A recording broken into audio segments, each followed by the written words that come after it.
How can you delete your account in Photoleap? So without any further ado, let's dive right into this exciting video. Now, in order to delete your account, you just simply have to open your Photoleap application. And after opening the Photoleap application, you will get to see this gear option into the top left corner. Just simply tap into that option, and after tapping in there, just simply scroll down and you will get to see this option of your account at very last.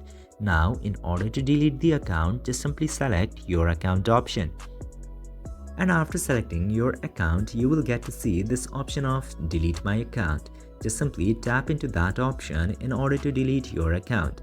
And after tapping into there, it will ask for the confirmation. You just simply have to tap to delete option and your account will be logged out immediately and you cannot undo the process. This way you can very easily delete your Photoleap account. I hope this video was informative for you. If yes, don't forget to like, share and subscribe to the channel to never miss another update. Thank you for watching this video.